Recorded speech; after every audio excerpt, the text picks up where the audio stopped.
too. Hopefully the audio is a little bit better on this.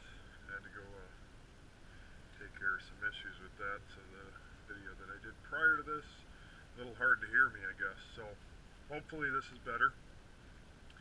What I'm going to do is I'm going to show you how I skin a beaver. Not necessarily the right way or the wrong way, this is how I do it. I tend to feel a lot more comfortable with a fleshing knife, and so I take a lot of meat, a lot of flesh with my hides. Now, for a long time I sold my pelts either in the round or green. I was told by a lot of the fur buyers that they actually prefer to have them pelted this way. That way they're more assured that you haven't poked any holes in the pelt itself, assuring a better quality product. So you're going to see I take a lot of fat, but it allows me to skin faster, and therefore, you know, it all comes out in the wash. So the way I do it, I come in, when I cut the feet off, I don't go straight across like this. I cut up into an angle into the wrist. The reason why I do that is I get a slightly smaller hole where the front and hind legs are, and it tightens up the pelt, makes it look a little bit better when it's dried up. So, does it make a difference? I don't know. Makes me feel better though. Hind legs, you bend them forward, you come in by the Achilles, right up underneath that bone there, and cut around. Now, the key to all pelts, but particularly with beaver, you really can't do anything about the quality of the fur. That is what it is, you know. The size of the beaver is pretty much set. All you can do is hope to make sure that when you're done processing, you capture the full size. You know, you're not going to make a medium beaver a large, or a large and extra large, but you can, if you don't do it properly, make a medium, you know, beaver a small, or a small medium, or you can lose. You essentially have a starting point, or a starting value. I remove the tails. Chin here. Don't need to. I do it just to get it out of the way. I save these. I have a gentleman that buys them to make wallet leather. So, remove legs, tail, come through, use a carpet knife. The reason why I use a carpet knife, it has a pretty much set depth, and if you use it right, you won't cut the guts open. It's a pretty snazzy way to do it. You cut with the hair, it'll go through in one swipe. If I come back this way, it'll keep getting clogged up. So I start on the lower lip, get it started, and then just open them up like a zipper, just like that. Bring it down to the casters, and then down to the tail. I'll cut around the anus and get a little hair in there. Close it right now. Right? So, put the carpet knife away. I use a fillet knife. I've skinned hundreds of beavers, so I feel pretty comfortable with having the tip. When you first start, or when I first start, you break the tip off, that way you won't poke a hole through it. Your choice. Now, as I'm doing this, it's going to look like I'm cutting. I'm actually taking, and I'm using my forefinger to put pressure down. So I'm more shearing it than cutting it. But open them up, and what you're going to see when you do this, I'll show you here in a second, is there's several layers in a beaver. What I like to do, you can really see it right here. You got the skin, a layer of fat, a layer of meat, another layer of fat, and a layer of meat. What I'm going to do is I'm going to open it up between this layer of meat and this layer of meat. keeps me away from cutting a hole in the pelt, allows me to move a little bit faster, and I don't have to worry about putting holes in it. So I'm going to work it down along the ribs here. To do this, it needs to be relatively sharp. Down here, be careful of your casters. I'll show you at the end of this video how to harvest the casters and the oil glands. Casters are good for a couple extra bucks if you sell them. Otherwise, they're a key ingredient to every good lure. And then the oil glands, I keep all those for lure because they're just a good lure. So, get out to the legs. On the hind legs, I take the knife in from this angle and cut around. And then make sure you get through the tendon there. Get it like that. Allows you to pop the leg through. You just take it, cut it free. On the front legs, get the leg as much free as possible. Right? On these, I come in from the other direction because I'm trying to keep that hole small. Pull the front leg through, and then cut down. When in doubt, cut through the meat. You know, that way you don't put a hole in the pelt. So I get the legs free, get it down to the hind leg here. I cut down to the bone. Get it about halfway. Do the same thing on the other side. Get it started here. Now it's really personal preference as to what you want to do. Some people will take a lot of time when skinning beavers, trying to leave as much meat as possible on the carcass, less on the hide. But what I've found is, no matter how careful you are when you skin them, you're going to have to go over them with the fleshing knife anyway. So, for me, I just leave a lot of meat on there. You'll kind of see, you know, when I flesh it out later, it works out well. Usually, when I'm not jibber-jabbering, I can skin a beaver in about 10 minutes. I can flesh them in about 10 more. And then I can either board them or hoop them in about 10 minutes. So usually I plan on dedicating about half an hour to get a beaver set and drying from the round. You're better off taking your time to do this because you get a little antsy. My recommendation when you start is you start getting frustrated, put the knife down, take a break, regather yourself, and go. I mean, you spend a lot of time getting your pelts,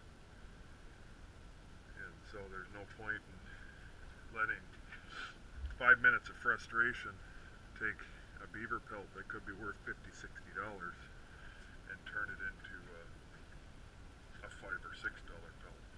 So once I get it about the midline, I'll flip it on its side, use the body weight of the beaver. Now when I'm cutting here, you'll see the meat hides in here. I cut about 1/4 inch on the meat side. So it allows me to move a little faster and without worry of cutting through. Now, the other reason why this is kind of nice is if you run beaver traps, say deep in the woods, you get a 50, 60 pound beaver back in the woods, you're not going to want to drag that sucker out. And you're also not going to want to spend a half an hour skinning it. So, a lot easier carrying out a 10 pound pelt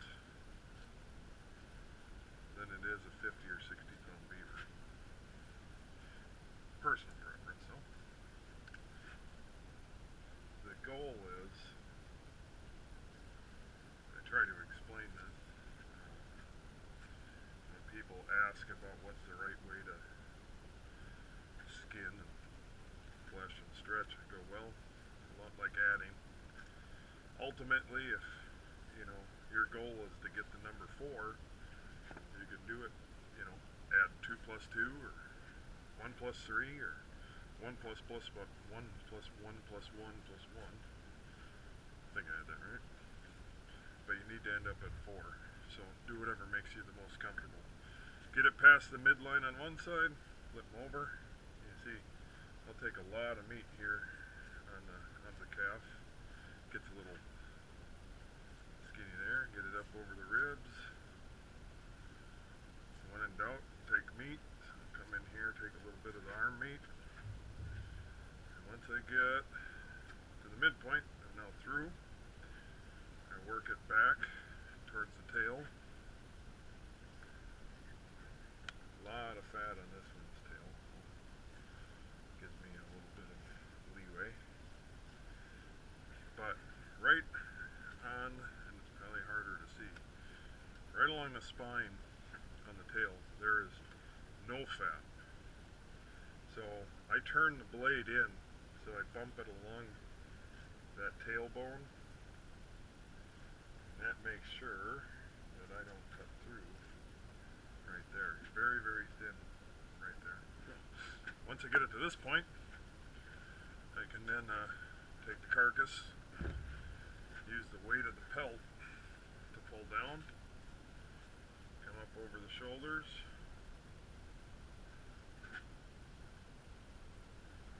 keeping it, try to get it up here, make sure that you can see it. That's the ear. Now, I've skinned hundreds of these things, so you get used to it after a while. It's not a race to see how fast you can do it. It all comes down to getting it done without having holes in it. You got to spend a little more time fleshing. Do it. Get up here in the head. I'm already to the safe zone because the head is actually outside of the market for. But if you want to have a chance at getting select or a top lot, it's worth trying to make certain you don't cut holes even in the head.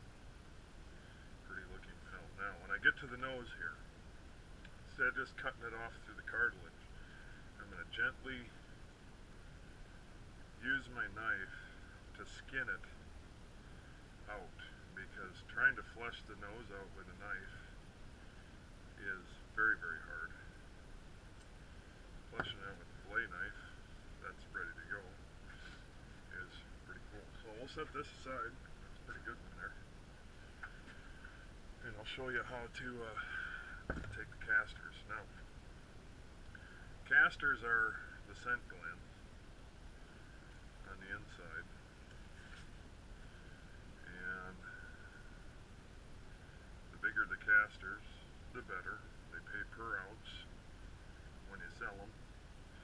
And ideally, they want them as a set. So you just gently work them free of that casing that they're in, right? That's the castor. Get all that meat off of it and work out the other set. You can keep them together and they're relatively full. You'll get the highest dollar for them. Sometimes they're used up or dried up, or young beavers don't have huge sets, so you don't get as much for those. But this is a spring male, and so there it is. I work them out instead of trying to cut them out, and then take just a little bit of the anus, pull off any of that excess meat, and there's a set of castors. Now what I do is I take leave them like that, and just take a hog ring, hook them through the center, and dry them just like that. They'll never the good sets will never completely dry, but when you're done, toss them in a little paper sandwich bag, send them in with your furs. It's the bonus round. I got almost an extra $5 a beaver by selling the casters with them. Now, so that's the casters. Now if you get in here, this is actually a male beaver. So you have to discern the oil glands, which these are the oil glands. There's one along each castor gland. The testicles are actually up inside the beaver itself. So for these, I just take and loosen them up like that, and then they slide out of that sheath. Now let's see if I can get it to, yeah. Taking, if you go in there, you got the beaver oil, what they oil down their skins with. And if you're doing predator posts and stuff like that, a lot of times I'll mash those up and I'll add them to my baits. Or worst case scenario, you just leave them like that and smear them on the post. Everything likes a scent of beavers, so I always keep the oil glands as well. I'll freeze those till next season because we're actually done for this year. So save those, and good to go. Now, I'll probably cut some of this meat off later for my bait, but that is how I skin a beaver. Ideally, you will end up with something along this. This is a pretty good one. It's off about, I think about a 35 pounder, I forget when I weighed this one. Yeah, it's about a 35 pounder. Comes in, you know, green unstretched, 35 inches, 36. Once I flesh it properly, I'll be able to stretch it to about 40. And it'll probably be somewhere around 25 inches wide. I might be able to get a 3X out of this, but this is a solid 2. I'm going to freeze this one, because I got to board a few of them here. So when I'm going to freeze them, I fold them in half like that, skin on skin, covering all the skin, and then I'll fold them up, and I'll freeze them just like that. So, more to come.